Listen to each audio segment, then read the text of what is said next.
define zoom and the sensing in the main. That's not the same. Huh? That's not the same. Yeah, I tried to connect, but it didn't. Yeah, we'll resend it again. Sorry about that. Yeah. No, I mean it's not a problem here, but maybe for people because we had only 3 people on Zoom, and it's not more.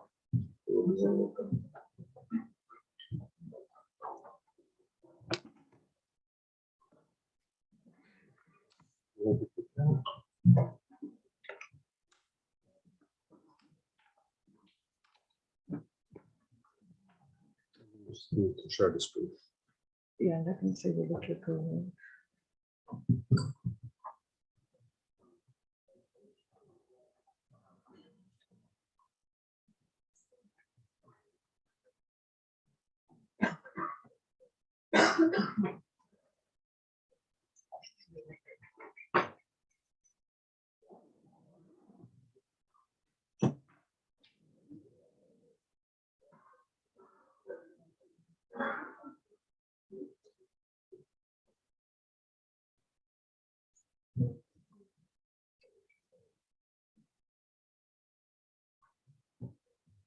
Okay, so it's my pleasure to announce our second speaker, Lakshmi Parida, from TJ Watson, IBM TJ Watson Research Lab. Lakshmi will tell us about the applications of TDA in life sciences. What do I use? Yes, Good morning. First, I'd like to thank the organizers for inviting me, and I'm very happy to be here. And I'll talk about applications that I have been doing of TDA on problems from life sciences. I lead the computational genomics group at IBM Research, and I also chair the exploratory life sciences. Hence, my leaning towards most problems in life sciences, and that's kind of my focus, that I need to solve problems there using tools, and I'll show you examples of topology in this talk. So I just wanted to set the stage. I see data in 2 colors. Okay? Either your data exists on a coordinate space, point cloud, so there is some notion of, it could be a high dimensional space, it exists there, or the data is all about relations.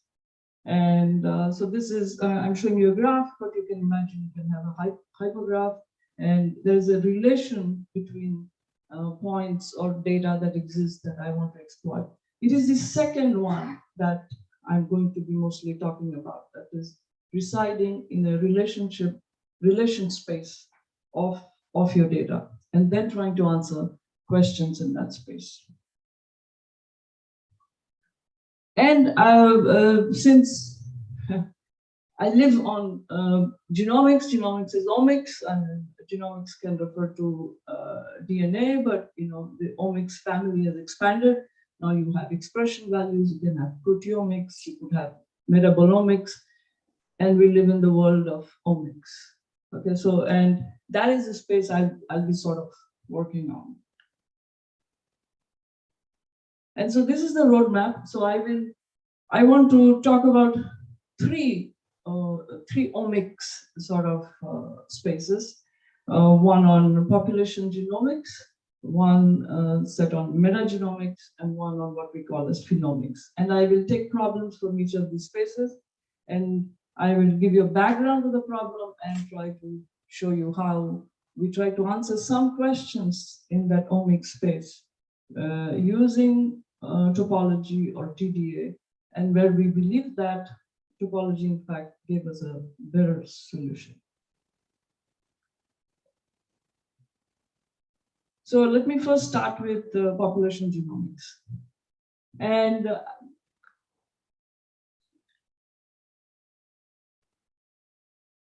so let me begin with DNA. I'm sure all of you are familiar with DNA, but let me give you a very gentle introduction to DNA. DNA is the blueprint of all living things. where it says it's astonishing that, say, my DNA is responsible for all the phenotypes that you see. My height, the color of my hair, or my eyes, and in all the phenotypes, my state of health and disease, a lot of it. Of course, there's an environmental effect also, but there's a lot of it coming from my DNA. But also, my DNA is carrying the history of all my ancestors since the species began. So my DNA is my history book as well as it describes me. So it's kind of a palimpsest. That the history is written in layers in my DNA. So this was, that's why I'm calling it a palimpsest. And this was kind of the basis for a project that IBM was involved in some time back. You may be aware of it, which was the Genographic project. We teamed up with National Geographic and with PIs from around the globe. And if I may say one kind of, in one sentence, what was the mission of the project? Was to say, how did humans, there is common agreement that we as a species emerged in Africa, and how did we populate the world? What were the routes that we were taking? And this is based on the genomic data. Okay. By the end of the project, we had gathered a large number of samples. The project had two arms. One arm was the public participation, that is, for a small price, individuals could send in their cheek swab, the buccal swab, and we would take that into account. And we would give them some answers like how their ancestors, say, all the way from Africa, how they may have moved to the current location they think they originate from. And the other arm of the project was with PIs who had very specific questions, who knew which population to target or to sequence to get their answers, questions answered. So these were the two arms which worked very well. The project ended with a large body of publications and work as well as data. So this is the background to the work, and we kind of played around in that space for a while. So now I'm going to pose a problem here. So before that, I want to give a little primer on what is the population model that is generally used, a simple population model here. What I'm showing you here are different rows of little circles, and this circle is an individual. And the bottom row is the extant individuals, individuals of today. Each row is a generation, and the top row is way in the past. So the arrows that you see between these two rows is the transmission of genetic material. So each circle that you have will have two parents. You know, say in this model we are saying it's randomly chosen, so it will have two parents, and the genetic material flows down. Okay. And of course, we are seeing here non-mixing of generations and so on. This is a simplified model, but it can be extended to a general model. And this is called panmictic because we allow each individual at a generation chooses the parents randomly from this whole set. So this is a panmictic model. Now, if I look at only 4 individuals from here, okay, and track the history back, because I don't know about what's going on here when I'm looking at only these individuals and I'm tracking the genetic material. The structure that you see in purple is called the ancestral recombinations graph. It's not a tree.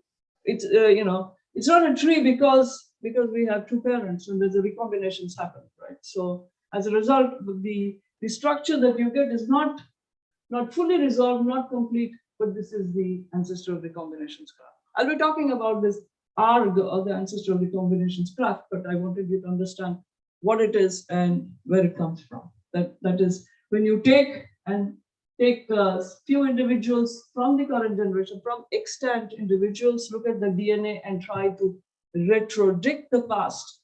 If you can, then this is the entire history that you get in terms of the flow of the material. So now the question is, of course, as part of this project, we reconstructed this. This is kind of retrodirecting the past and reconstructing the ancestral recombinations graph. It's a complicated process, complicated algorithm.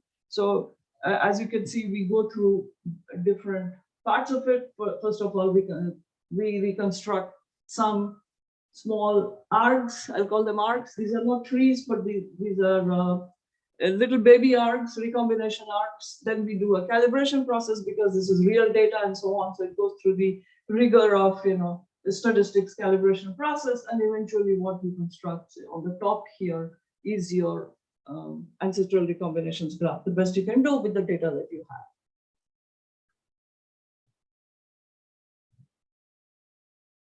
And so this is what this is. Let me quickly describe what this is. So this is under a simulation condition. So this is the African population, the blue dots, and the yellow dots, the Asian population from here, and the green dots from the European population, grossly speaking. You can actually construct this arc, which is very complicated. But if you zoom in, you can see that these nodes actually, you can assign age or length to it, how far back you're going in the past, and so on and so forth. So this is the details of this arc, and this is what it looks like. And then you answer questions like we had started off, how did we populate the world? And you have some paths that has come out of the data you collected, the segments that you looked at, the ancestral recombination graph that you generated. So now I'm going to pose, so this is the background to the work, and now I'm going to pose a problem here. And the problem is that if you have K populations, and each population has some multiple individuals, and the individuals are defined as a sequence of polymorphic sites, or SNPs, what they're called. So we humans are very similar to each other because we are the same species. What we vary on is only in certain positions, which is called single nucleotide polymorphism. So the variation between me and someone here, most of our DNA is identical because we are of the same species, other than the X chromosome, XY chromosome, the male female, keeping that aside. But our variations are only in positions, and we focus only in these variations because everything else is the same. We look at these variations. So now if you are given K populations, and these individuals are defined by the set of variations that you would see pairwise or multiple wise across individuals, and you can ask a couple of questions. So one of the questions is, are any of these populations admixed? So now that we understand the population model, so now I'll try to say what is an admixture? That is when two or more populations interbreed or look something like this.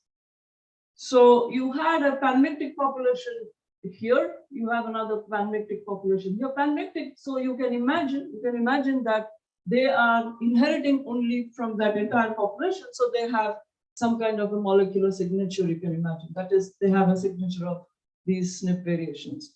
And this population also has certain variations. And when they admix, that is, these populations get together, and now this panmictic, they're now choosing the parents from this entire range. And you can imagine that after a while, this signature of this population is going to be different. It's going to be different from this, it's going to be different from this. It should have some characteristic that says, I combined this population and this population admixture. And so now this is a question you're trying to address, that I give you K populations. Can you tell me if some of these are admixed? And there are statistical approaches, of course, in using PCA and essentially looking at linkage, disequilibrium, and so on. There are certain characteristics. But I want to focus on what we did, trying to bring in TDA to answer this question. So first of all, we want to define what is an admixed population. And supposing I have the entire history, so these are 4 cases I'm showing you. So if I know the entire history, of course, we recognize that we originated, we have a common point of origin. So, so this is somewhere in Africa we originated. So we were one population at that time. And these are now different populations. We could have evolved in these different ways. Okay. And we will call that, by definition, intuitively, you'll say that if I have multiple paths to the root, then probably that population is admixed. So in this case, for example, none of these are admixed. You see, they just evolved, kind of diverged in this path.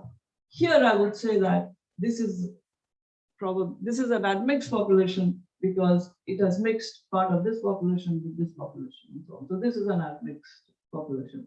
And the definition I'm giving it as multiple paths to the root, it'll become clearer why do we not just say that that's not a tree. I mean, if this thing is not a tree, clearly this whole structure is not a tree, clearly some admixture has happened. But I'll go to a second problem there is, so let's take this definition that if I have multiple roots to the, multiple paths to the root, then it's an admixed population.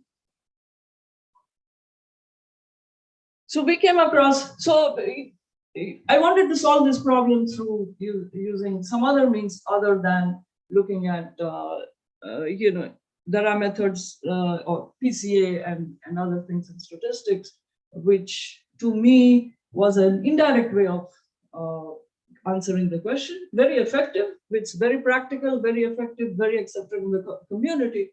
But I thought it was a little indirect because you're looking at some other proxies. Of course, what we will do also is not direct because we don't have the entire history. We can't go in and look at the structure. But I wanted to look at the model which has generated the data that we're looking at, and can we make that connection to the data, use the model that we think was underlying the production, creation of this data, and can we answer this question? So there was this paper by Gunnar Carlson and Rabadan that actually inspired us because they talked about viral evolution and took one look at this picture and say, okay, they were looking at the difference between when you have a tree and when you don't have a tree, where your topology was kind of answering the question about how the viral evolution with resorting and other things may have happened. So using inspiration from that paper, so I come back to my problem. So in that paper, of course, the distinction was, does there exist a cycle or not? The problem here, of course, is a little more complicated because this is the arc that I showed you. In general, this is what is happening. This is the evolution process. And this, I imagine, is a structure that has happened, which is not clear when we look at the arc, right? So this is an underlying structure there. And so actually each piece of this, because I drew it like that doesn't mean, so each piece of this actually looks like this, okay? And this thing, and there is this big hole, the big holes that you're seeing here, which is not apparent when you look at it, right? And now you can see where I'm going. I will try to invoke topology to help me get these bigger circles. But remember that I have these circles everywhere because of recombinations. These little circles are everywhere, okay?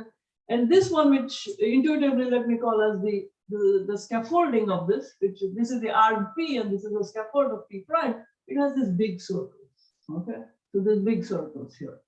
And I'd like to use topology that can distinguish these big circles from these small circles. Because the circles are always there, and that is the distinction. That's where we try to invoke topology.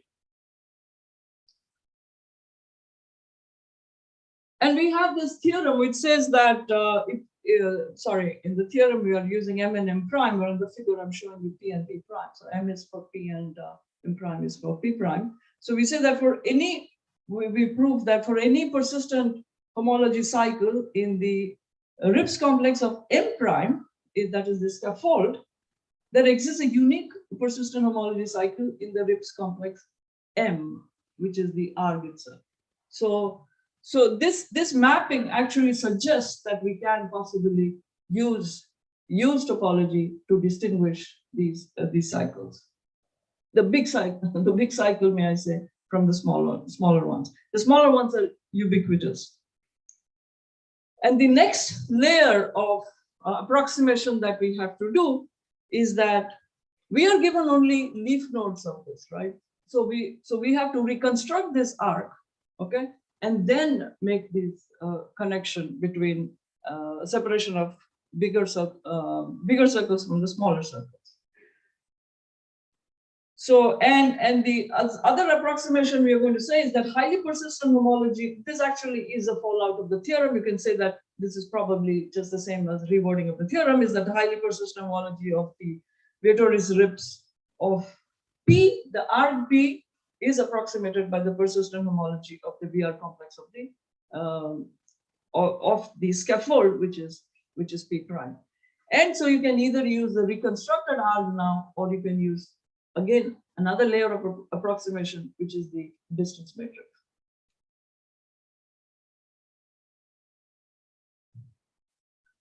So we take the simulated and real data and look at the bar diagrams of these, and we stayed with actually looking at topological signatures in terms of we would look at the bar diagram signatures and try to separate the admixture from the non-admixture cases in this slightly simpler models that we are showing here.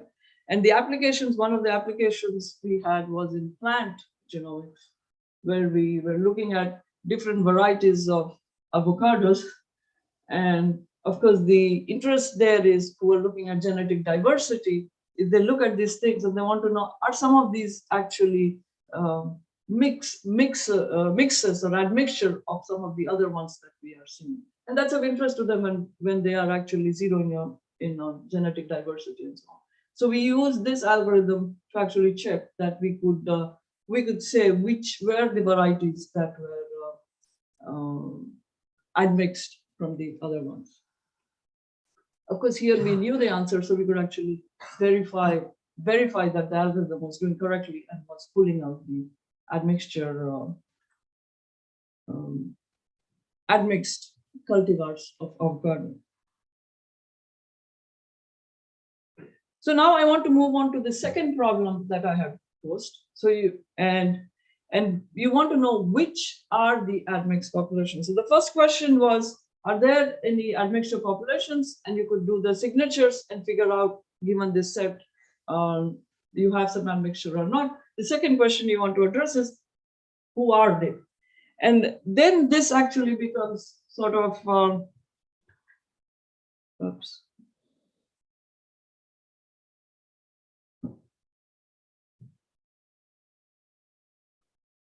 Okay.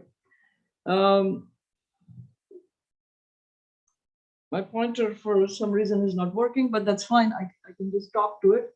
So if you look at, I find it hard to talk without it. So.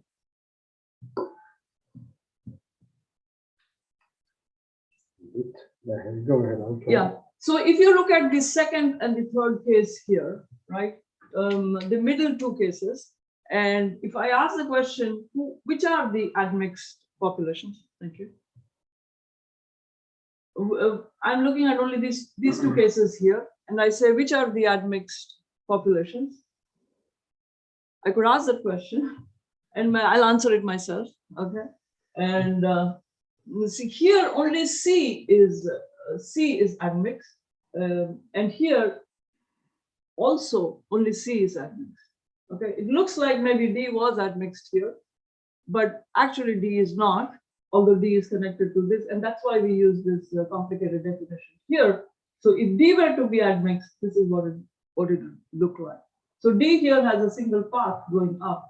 So that this big circle, gives rise only to one admixed population here, and you have these two. So this is the definition for saying which are the populations that are admixed, and we kind of use that definition in the bar diagrams that we use.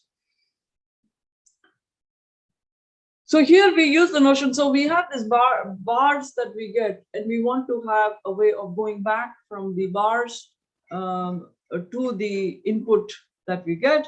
So we use this definition of essential simplices, and this is with a collaborator, Shogata Basu, and their paper has now appeared in Fox this year, Fox.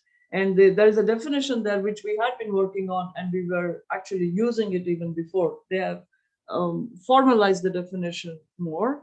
And the idea here is that the essential simplices actually gives us a way of uniquely going back from, in most cases, from your bars to your input, which is what we need in all the applications that we do, because we do need to go back from the bars to the data set. And there is a notion of essential simplices that they have defined that is useful for us. It may not work in most cases, but all the practical cases that we have, it has been working. And one of the conditions there has been that whenever new bars are generated at some time t, you don't want multiplicity at that time t. Coarsely speaking, that's a translation, and this has been working, and this is what we employ in most of them. And we use this actually to do some plots. There were different kinds of plots Stephen Shine had shown. We have a similar thing called rainfall-like plot, which is like the persistence diagram, except in the y-axis, you are actually showing the points of birth and points of death. Blue circle is the birth, and the red dot is death. So this is a different kind of diagram, different kind of visualization from which you can pick out the patterns of recombinations that could occur. So you can have very complicated simulation scenarios in which you take the bar diagrams, look at the RFL plots, and try to get the signatures for which populations are admixed. Okay, so now I want to pose another problem. And this is my summer intern. And yesterday when we were talking, this internship and other things came up. He's currently working with us. So we have not spent too much time yet on this, but this is a problem that we are working on. Let me pose the problem to you. And it's not solved, and I think it's a difficult problem, but someone maybe here has some ideas where the solution can be easier. So the problem is as follows. So you are given a 2D matrix, say, that looks something like this, and say this matrix is 1 and zeros, and the black ones is 1 and white is 0. And the question is, find a shuffle of rows and columns of this one such that you find some non-overlapping multiple occurrences of a predefined pattern. And I'll tell you what the predefined pattern here is. The predefined pattern that we are going for is a triangle which is capturing, say, nesting. Okay, so you have a triangle that goes all the way down, so that's kind of a nesting. And we are looking for multiple occurrences of this nesting in this input that you are looking at. But your answer lies in shuffle, because there is no meaning in this matrix to the order of the rows or order of columns. So you have to shuffle them, and then you get the structure. In fact, this has 2 instances of the triangle, the nesting algorithm that we're talking about. And if we solved it correctly, this is a canonical kind of view, in the sense you have this, you can have random ones and zeros, but you can sort them by the number of ones in the columns and in the rows, and you can, this is already sorted. So you can have in some canonical way, you look at your input itself. And then if you could solve it, and if you had the answer, you would actually get these 2 triangles by shuffling the rows and columns, and you get these 2 triangles. And where is this problem coming from? This problem is actually coming from the space of microbiomes, which I will talk next. But the tool that we are trying to use is, will some kind of topological signatures that we do on our input itself, without knowing what is the what is the order of rows and order of columns, will it capture this? And the shape that we are looking at this point is a triangular nesting shape. It's a convex kind of a shape. Anything that nests is what we are trying to capture. And the tool that we are trying to apply, at least that's what we are trying, is looking for some topological signatures, like we did in the admixture. In the admixture case, topological signatures actually work for us. You look at some bar diagram shapes, and that was useful. And that's the direction we are looking at. But I don't know if it will succeed or not. And this is still kind of an open problem, which I think is very interesting. And what is the solution that exists? So this is a problem. Yesterday I was asked the question that where does TDA work better than other methods and so on, right? And if the current solution that exists in the community is only for a single occurrence of this triangle, and it is simply done by looking at the very first matrix, you sort it by the number of ones, sort the rows and columns, and you see a structure, and that's what it is, and then the computer distance and they have it. When I looked at the problem, my question was, why do you look at just a single nesting structure? You could have multiple nesting structures, but it is too complicated for the users of this to think about multiple nesting structures. But I don't see why nature wouldn't throw multiple nesting structures at you. This is from the microbiome space. So I think the problem is real. It has not been solved only because it looks too difficult. How on earth do you do it? And I think that topology could probably help us in solving the problem. I don't have a solution. We are experimenting with topological signatures if we could solve the problem in this space.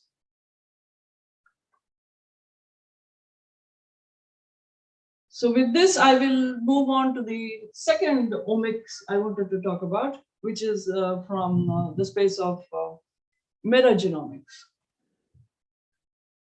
So I'll give a little primer as to why do we care about metagenomics and microbiomes? Why should we be interested? And how does it relate to us? So I'll give a little primer on that, and then I'll pick a problem from that space. We got introduced to this problem. The context of this is that we have been working on this problem because there are various projects that we have worked on, which is to do with sequencing the food supply. You look at the microbiomes in the food supply chain, and also for healthy living and so on. So that's the context. We are involved in this in various projects that work on that deal with microbiomes and answer questions there. Okay, so here's my little spiel on microbiomes and why it is important. So we are born with the DNA or the genome that we get. That is called the first genome. And now more and more, the importance of this second genome. Second genome is all the microbiomes that we carry on us, on our skin, on our forehead, in our mouth, in the gut, and so on. And that's been called the second genome. And it is believed that the second genome is almost as important as the first genome. And some will also tell you it is even more important than the first genome that you're born with. And so what are the characteristics of the first genome that we are born with, that we get from both our parents? It has about 20 to 20,000 genes.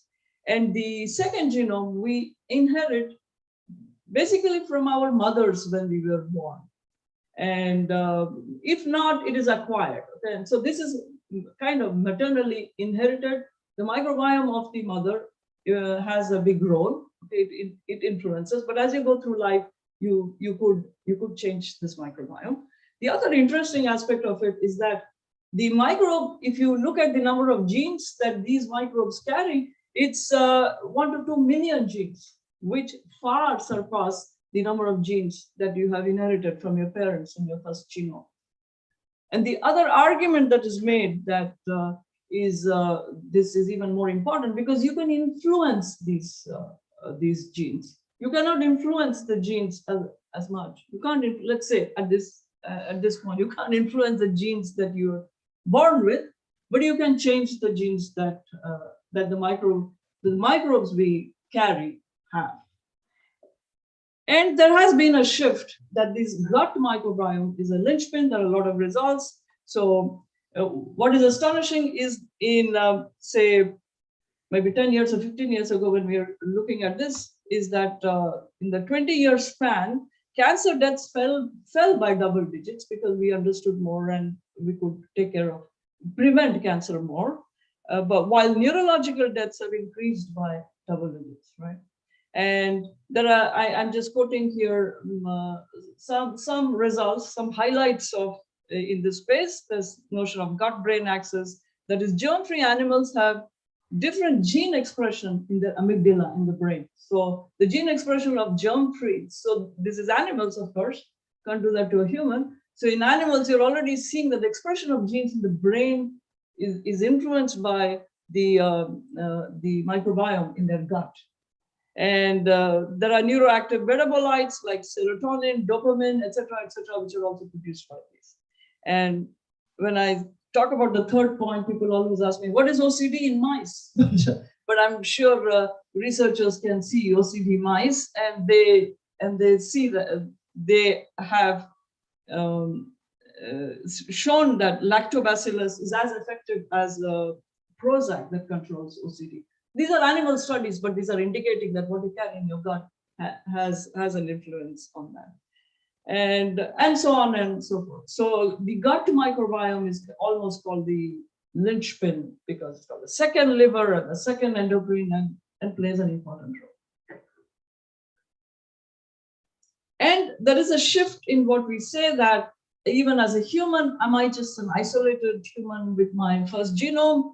Or, I have to take my entire environment into account. And there's this notion of a holobiont, like the Amazon forest is considered as kind of one unit, or the corals and so on. And even in healthcare, we are shifting from this aggressive war metaphor that we had in the last centuries, kill that bacteria, kill this, and kill. Of course, now with COVID, this may have shifted a little bit. We are interested in, again, killing. But there is a shift towards this gentle gardener metaphor of nurturing your microbiome and so on. So it plays a big role in health and disease. At least that is the current thinking.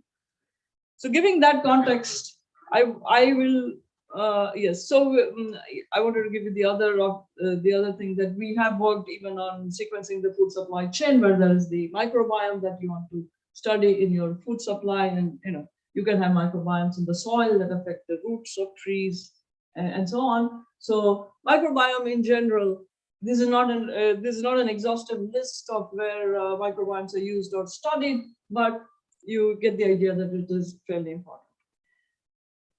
Given that, now I want to go to a simple problem from the space of from microbiome. So, which is that of signal enrichment. So let me briefly tell you what this problem is. So when you take a single organism, and do the sequencing and get the reads of that single individual, say a human or one organism, you get the reads and you have a single reference genome that you can map it on. But in the case of microbiome, it is an entire environment of microbes that are together. And when you are grabbing a sample, you are grabbing it from multiple species. And your task is now to go into a reference database and then map these reads separately. And the other challenge is that these organisms are very similar to each other. And what you often find is that the reads will map to multiple organisms. So you'll get a single read, and with high accuracy, it is mapped to multiple organisms in your database.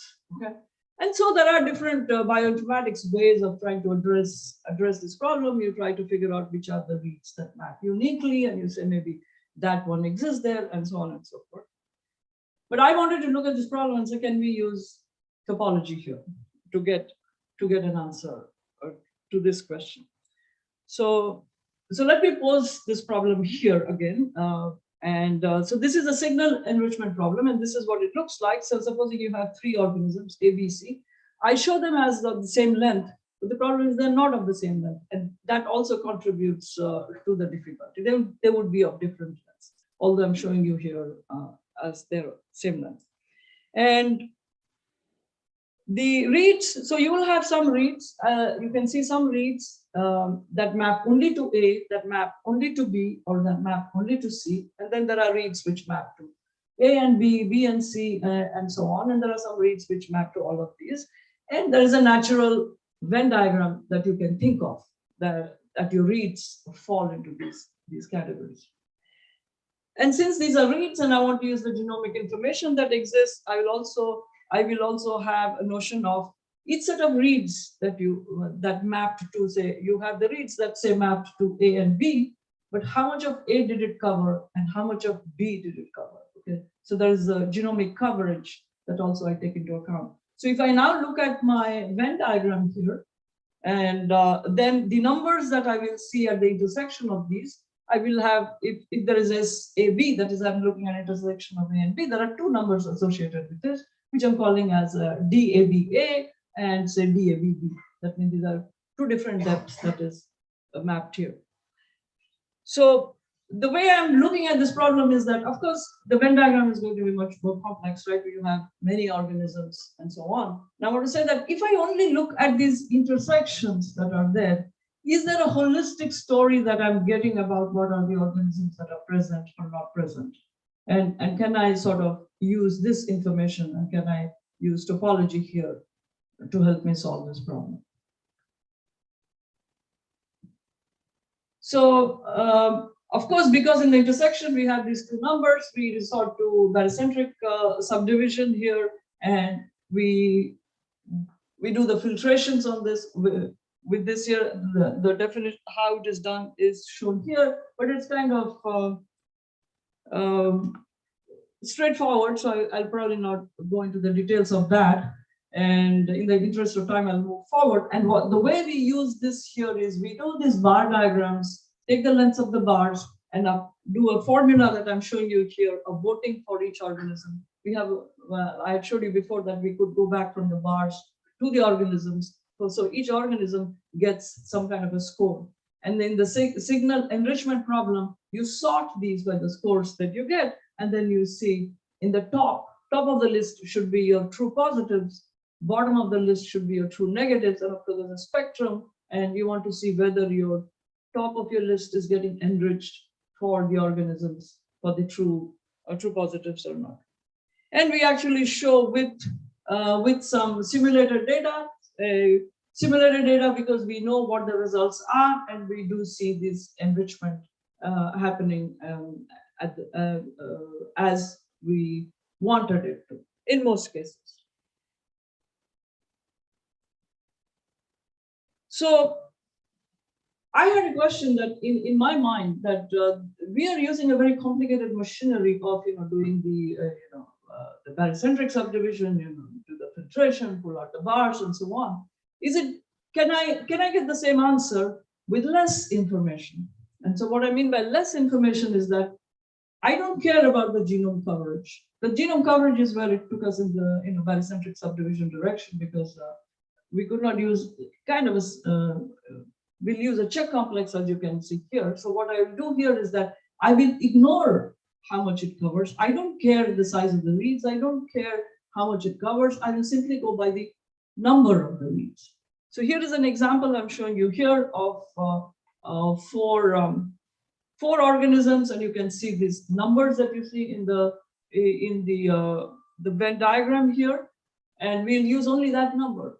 And we'll do the same exercise again, but this time we can just use a check complex. It's more straightforward. We use a check complex, we use the scoring, and then try to see how much does it enrich or not. And I'm showing you the best result we had, and the top greens. So this is the list in the sorted order by the voting scheme or the scoring scheme that we use, which is based on the lengths of the bars, and we have to use some other functions around it. And the top green ones are the true positives, and you can see that they are at the top. And we compared it with what we were using, a method coming from the bioinformatics method, and their results are actually the blue ones, which are somewhere in the middle. But of course, I'm showing you the best example. It's not consistently, it is not this. But at least there existed a real case where the topology method actually outperformed that. And not only that, I think we got more information from less. That means I used less information. I didn't use the fact that what was the part of the genome that was being covered and so on and so forth. That is critically used in most algorithms, most other algorithms. And that was our first step in the first model that I showed you. But using less information with this intricate connection of how much of overlapping there exists, we are able to get to the correct answer. At least in some of the examples that I'm sure there could be cases where it may not.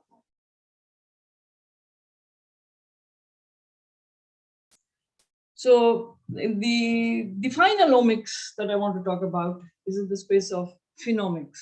And phenomics actually has to do with all the searching and everything that you want to do with the phenotypes. So the phenotypes could be, say, you have medical records and so on, and you have a lot of information that you have about the individual there. It could be height, it could be gender, it could be various other things, and other factors that actually affect the maybe our health or disease state, what you're ultimately interested in. Could be blood pressure reading, BMI, and other factors. And you want to look at that space. Of course, you want to combine with genomics as well. That's something that one does, and we are also doing. But the ones that I'll focus today here is on the phenomics part of this, of the data that one uses. So before getting into that, this is a framework that we are working on with my collaborators, which is trying to bring logic and topology for a framework of discovery on noisy data. So these are the three legs of this tool, if you may. So you have data. So data is very important. I want to solve practical problems, right? So we have data, and I have topology on one end, and I have logic on the other end. We kind of know how to connect data and topology very well. The audience here knows very well TDA. And the connection of data and logic, there can be many ways of making that connection. I am invoking redescriptions. This is something that we had worked on before, which is very simple, which you're just taking ands and ors, maybe ands of different features, like you have feature A and B, you would say feature A and B and C and so on. So you have these very simple logical expressions. And the idea is to invoke persistence to separating signals from noise. So, so this is the framework of our model. This is work in progress. I'm very excited about it, and hopefully I'll have something more complicated, but I want to show you some simpler applications of this framework in some of the problems we looked at.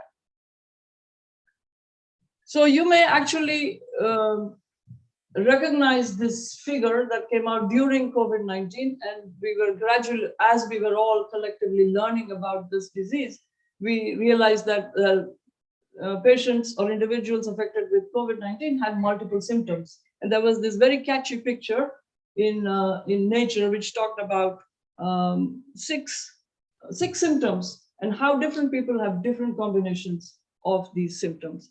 And this is an excellent picture which captures these numbers very effectively, right?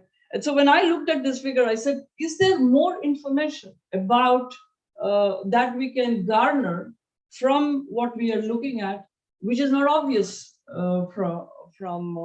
which is not obvious just by looking at these numbers? Can I, the thing is, we have been looking, we did the Venn diagram thing and sets and so on, and can we use check complex and TDA to give us something more than what it just shows?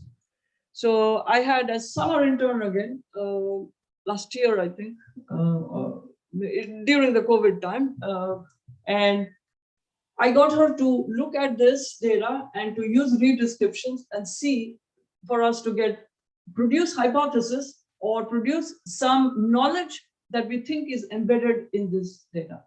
So so we went back to the data source, and there were about 1,500 patients. So it was not exactly this one. So, she extracted these phenotypes, and we trimmed it down to about 31 phenotypes. So what I mean is that in the previous one, there were 6 symptoms, so there would have been 6 phenotypes. So here from this data, we get about 31 phenotypes she extracted from this data, so that, some processing with, processing with this Amazon Comprehend medical data, because they were unstructured text information and so on. But the bottom line is we get 31 phenotypes. Of course, there is an underlying Venn diagram, right? So these are the numbers that you see. These are the ICD codes that you're seeing. It doesn't matter what it is, but these refer to different different symptoms or different phenotypes, and then you have this number of patients that are displaying that. Of course, there is a complicated underlying Venn diagram that we don't even want to see. This does not reflect this. I took a stock picture about which was talking about how data can be very ugly. And so we don't visualize this at all. We take the summary of it, but we don't need to visualize, right? We can go and using check complex, we can go and get these bar diagrams and so on, and then try to interpret what are the bars, the most important ones that we are getting from here. And I am pulling out one of these. And if you look at this symptom, so you actually look at the bars and you go and interpret what is it that I got here, what was the most important bar, and what we had a few other bars too. So I'll take one bar. And we found that, so the hypothesis that you get out of this is that, is there a distinctive signature showing alternative pathways between coughers and non-coughers? So we found that even the disease etiology, this data was suggesting that even the disease etiology is different from patients who cough and from patients who don't cough. And this is something that you don't get through logistic regression directly, and this is what you get through these bars.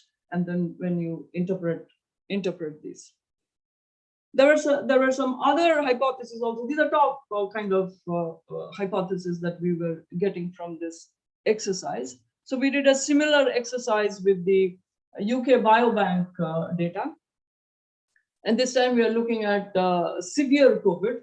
So from COVID we take severe COVID. So remember, this is not in a machine learning setting, right? We are not saying that who is healthy and who is diseased. Can I learn from this? And can I learn from what I have from the healthy? What is separating the healthy and non-healthy and so on? It's a different setting. Here you have all this data and you're saying, can you come up with a hypothesis that we can check and test with different mechanisms? But is there other hypotheses lurking in this data? So that's the space we are in. And that's where we are pulling out this hypothesis.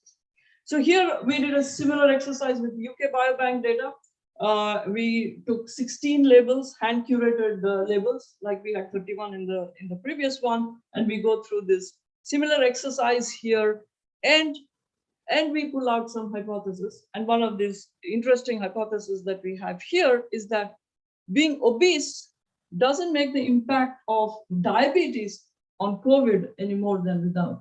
What it means is that I'm going to paraphrase it and may butcher it a little bit, I would rather stay with the precise statement, but what it means is that if one is diabetic and you want to see the effect of COVID on it, whether the diabetic person is obese or not, doesn't seem to have any effect, which is kind of contrary to what one would have thought. Again, this is a hypothesis, but this is a hypothesis that the data is giving us. We can take this hypothesis and we can test it out in different settings and so on and so forth. In fact, we have a paper in arXiv, medRxiv now, which is also pulling out the pathways of the RAS and hyperlipidemia associated with metabolic syndrome conditions in this, and it is extracted straight from the phenotype data, which is not obvious by doing this kind of statistical regression and other models that one uses more straightforward. This is this complicated way of getting it from this part. Again, it's a hypothesis which can be tested independently. In fact, the RAS association, we were seeing it, and then we also saw some papers come out, making this connection, of course, through the actual biological route. But here we were getting this straight from the medications and the phenotypes and all the health records of these patients, up to the large number of patients. So to summarize, I showed you problems from population genomics, from metagenomics, and from Phenomics, and the tools that we were using were different. In population genomics, I talked about admixture, and I sort of posed an open problem in nestedness, and I think we should have a solution from here. And at this point, I think that just like in admixture, maybe nestedness has a solution through this topological signature method. You do these bar diagrams and you get some signatures, and maybe that will suggest what you have. And in the metagenomics, I showed you a case where we used these bar diagrams, but we used a formulaic use of the bars. We took the bars, converted them to formulas, and then sorted our input and gave you the answer. And in the phenomics space, of course, you did. I mean, I didn't spell out the details, but I'm sure you got the sense of it, that we were trying to combine logic and topology to generate hypotheses from phenomics data. So, of course, a lot of the work is not possible without the hard work of my team and my collaborator. I'm listing only one of the collaborators. There are other collaborators in some of the work. And Shogata Vasu from Purdue has been a very close collaborator with all the topology work that we are doing. And I'll stop here. Thank you for your attention.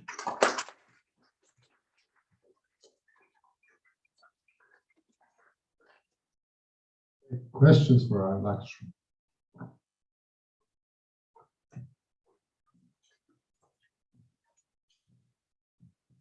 What is the oldest data you take into account when studying this human population problems? The human population, the data is always from the present.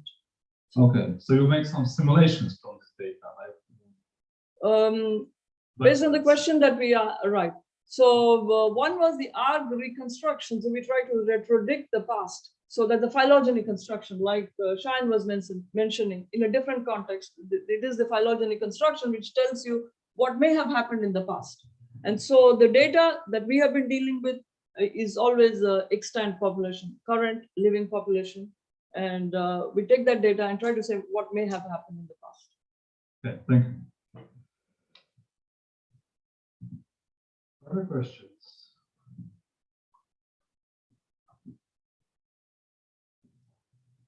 So for this human population, you have two kind of data information. One is this phylogenetic information, and the other, like in COVID, is the activity, population activity information. So in some sense, you can compare two types according to their genes, and the other one, when you are case studying something like COVID pandemic, then you are using these symptoms to like classify these patients. How you can compare these two types of information? So one is like the intrinsic information between people, and the other one is whether they share some kind of symptom. So how you can compare these two types? So I think what you're saying is that that is this interaction network, you know, so people do study interaction network of population for contagious diseases. So how people are interacting with each other and how the virus is transmitted. So that's an interaction network. And then there is the host genome that you have. So, well, yeah. So you can study host genome, the virus and the host genome interactions, and data is being collected as we speak regarding getting the host genomes, and the viral genomes were being collected independently of that. You can actually study host and viral interactions.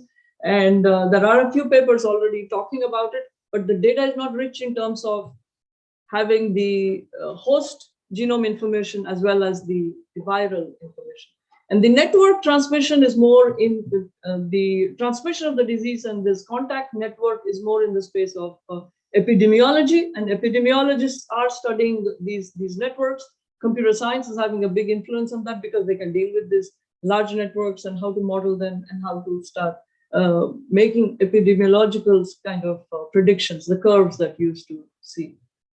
Many fields, many people are looking at various things. And what I was talking about here was mainly not talking about the viral genome at this point. So the viral genome is yet another way of, another axis of looking at it. What I was talking about is from the symptoms and the phenotype information that your physician is collecting and putting in a database, right? So we go and look at that thing. And when you look at a large such data, can you infer what is happening in the patient from this phenotype data? Of course, it is more powerful when you bring in genome data, but you need data for both genotype and phenotype, and fairly large at that. UK Biobank is one such bank that is collecting, and there are others. There's a New York Genome Project, which is also collecting the genomes of patients, of individuals, along with the viral data. Thank you, Lakshmi. So I think in the interest of time, I would suggest postpone the questions of like for the coffee break, because we have another session starting in 23 minutes. So let's thank Lakshmi again. Please carry on with the questions. So next to talks will be some economic talks, and then we'll have lunch and then we'll have break. Let's have some coffee. Yes.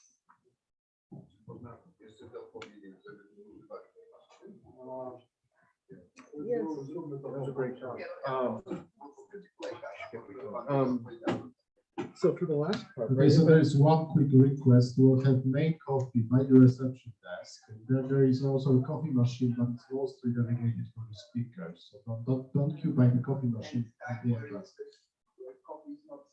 Yes, and it's also it can be used for the demo coffees. So the main coffee is by the reception.